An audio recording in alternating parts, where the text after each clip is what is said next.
So I am in the Canoo, and I tell you, the video does not do this vehicle any justice. I've been told that the size of this Canoo is about the size of a Toyota Prius, believe it or not.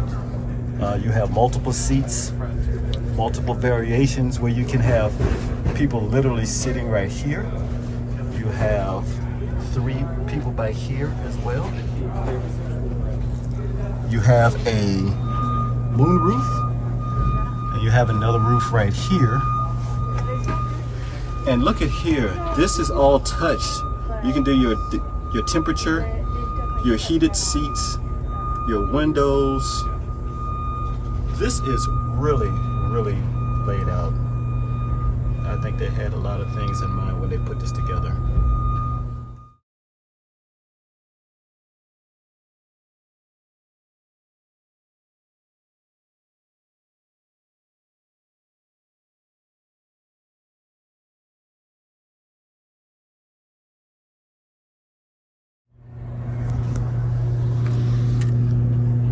So as I was talking to Will, he pointed out a few things that I found very interesting here. They could have put a piece of cloth around here just basically to hide what it looks like underneath, but it took the time to make a skillful design and show some of the aesthetics of the vehicle.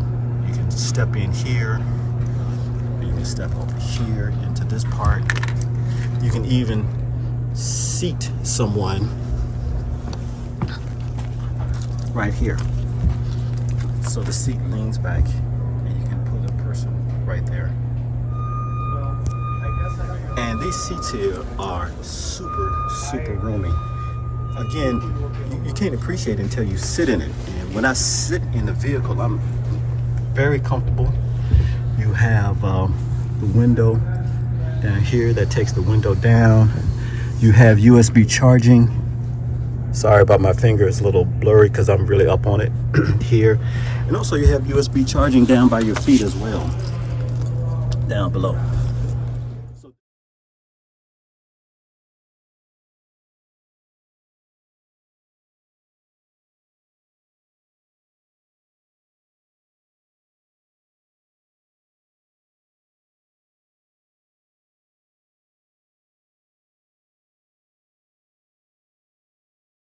And then over here, you have the utility van, which they are cleaning right now, so I can't video that. But here you can see where you can have a variety of storage space where you can put your things. We can take a look at the back.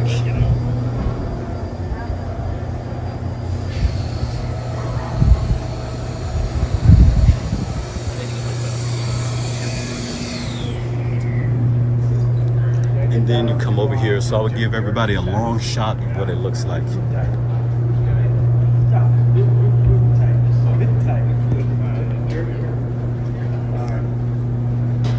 Spricht Sie Deutsch?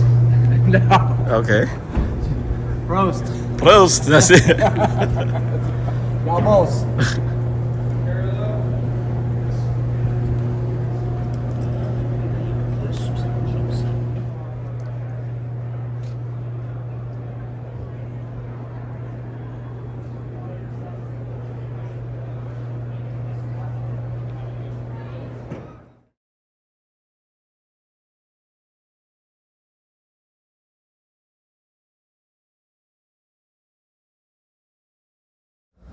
So I'm in the Canoo, which is ironic because it's raining. I feel comfortable in the Canoo when it's raining. Get it? You're gonna keep your All right. foot firmly on the brake, and then this is your shifter. So just all the way up. Now we're in reverse.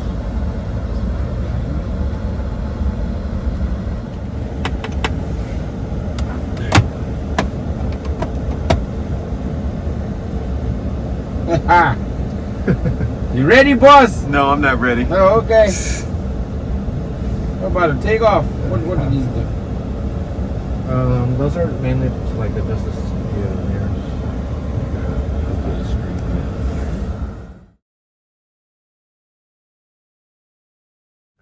Just a little bit, yeah. Okay. I'll just keep it on while we're driving. Okay. Well, not the whole thing. Yeah, I don't want to bore anybody. So we're going straight, or we're making a... We're gonna go straight. At the next light, you're gonna make a right, and then we'll go down quite a few blocks. Okay. So you can get a feel for the car. Unless it's just one person can drive and then one person can steer. There's just no seatbelts in the back. Yeah. It's nice and heavy. Yep. The phone. And can you just show this on the phone? So this is the... I'll just take this real quick. So this is the display here on your left-hand side. And obviously there's some traffic on the bumper back there, so that's why you see the little sign there. So you basically have the standard of headlights, lights. Tony is the guy that we're driving his vehicle, so it's under his profile. So we're gonna take off and we're gonna go. Yeah, we're gonna go right. Turn right here. And then just go straight. Oh, it is a tight. Yeah, it is. yeah. It is. You'll get used to it, but it's fun. Okay. Retail available, right, sir? We hope so. I told Will I want one. I keep saying that, and he's like 2 years. I'm like, Will, make something happen. Because we have the accessories department is going nuts in this car. And then we're gonna make a right here and see where that Tahoe's at. We're gonna pull it behind it and come back. Okay. Radios and flashlights and a couple of So you can see that here and then up here as well. Do it one more time, my friend, if you don't mind. Yeah. this thing they have a flavor bed that fills this spot. And just turn right here, right? So they really wanted this to be A tight turn, but we can handle that. And then we're gonna go where the top is. Yeah. Okay. So he's making a right, and then he's gonna make a left right there. Henry, is it right on red? DC not anymore, but if there are no cameras, nobody's paying attention. I'm not doing that. Yeah, I'm you can not go doing that. You sure? Who's gonna pay the ticket? And then just get in the left lane because you're gonna make a left. I don't even think this car's. Oh, stay in the left. Like this lane. Yeah, no, we're gonna go left. You heard that, sir? No, I didn't hear it. What? The license plate is not real on this thing anyway. Right. Oh, So it okay. don't go nowhere. Oh yeah, it's a dummy plate. Yeah, we know about dummy plates. It's gonna be a return to sender. Right. Thank you for taking me around. What is your name? Daniel. Daniel. Thank you, Daniel. You're all right. I don't care what they say about you. On the street.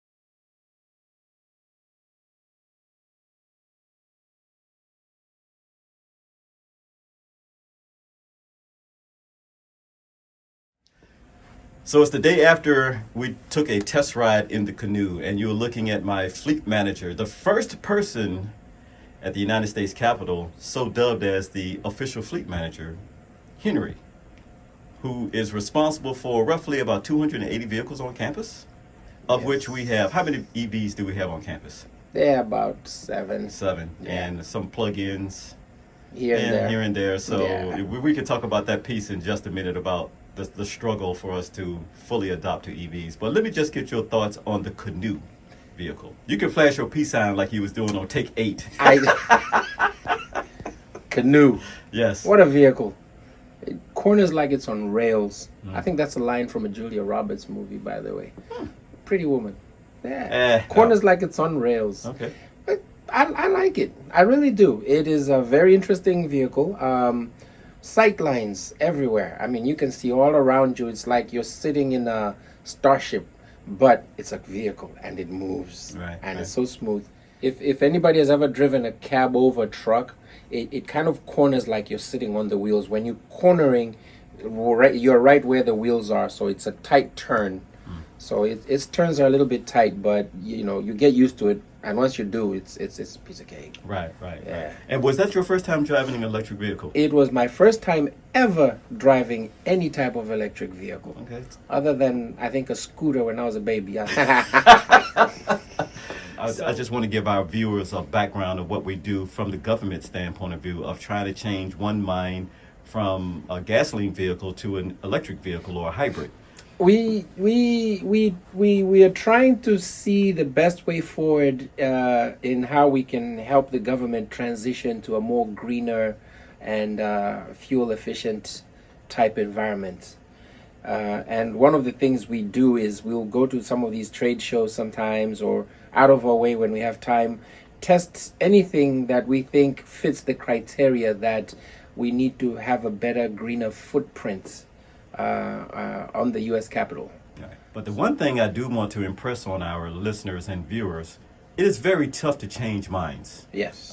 If we have an EV, then we have to provide charging. When you have guys that have been driving Ford F-150s, F-250s, and Chevrolet, good old American muscle cars most of their life, and then you bring in quiet, smooth silkiness of a EV, yeah, if they're not listening to the roar of the engine in their background, they don't feel like the car has power, which is kind of funny because a lot of these new EVs are actually more powerful than these trucks that they're talking about.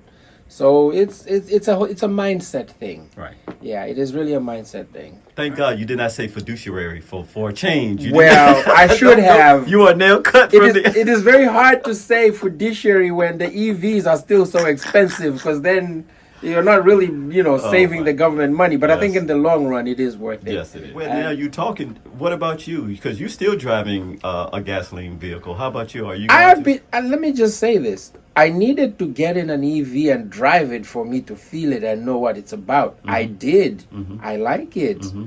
I might probably buy one somewhere now. Down the road, yeah. Yeah, somewhere down the. I'm not giving up my Range Rover anytime soon, but I'm now thinking about it, and that's progress. There you go. All right, that's all we can ask for you. Yeah. All right, thank you. So that's my fleet manager, and this is my office. Can you tell? You see that Tesla? So I just want to briefly go over with you our responsibilities as a property and fleet manager. Ashley is my assistant, Henry is the fleet manager, and I'm the personal property manager. So look, this is the property life cycle. Love to talk about it. So we track stuff at the point of acquisition. Once it becomes our own property, when we receive it, it becomes my property. We account for it, we use it, we inventory it, and then we get rid of it. That's the property life cycle. Everybody's done that in their own personal life. When you go out and buy something, you don't buy the first thing you see, but you do some research, and in that research, you may go with the cheapest thing. That is the acquisition phase. So once you buy something, then it's shipped to you, then you receive it. Then you check out the product and make sure it all works. If it works, that's great. Then you start to account for it, or you will then utilize that piece of property, and then eventually you may forget where that property is. So you will walk around your house, ask your spouse, ask your significant other, or even ask yourself, where is it? We call that the property inventory phase. Then after you find it, I might not need it anymore. Then you get rid of it, and then the cycle starts all over again. What a vicious cycle we do here in the property world, but you also do most of the property life cycle at home. Now, with that being said, this is our footprint of the United States Capitol. Again, we are in a nondescript building somewhere here on this map. I just want to point out 6 things. 1, the color code here. Orange is, this is the house side of the building, so we have responsibilities of our vehicles over here. Also to include this building right here, which is a newer building that we took responsibility of. We also have the Capitol building, which you see right there. Up top in yellow, we have the Library of Congress. We have 3 buildings there right next to it. In purple is the Supreme Court. 3 buildings right here. 1, 2, 3 is the Senate side. Then we have a Capitol grounds crew that services all the grounds. Then we have the Botanic Garden, which is right here in green. And then all the way over here, we have a power plant. So that is our footprint. And as Henry mentioned, we are trying to reduce our carbon footprint on Capitol Hill. This is our area of responsibility. So thank you for watching, ladies and gentlemen, on another edition of Don't Waste Your Time. This video may not be for you. It's definitely not for Henry, because he is still prime time.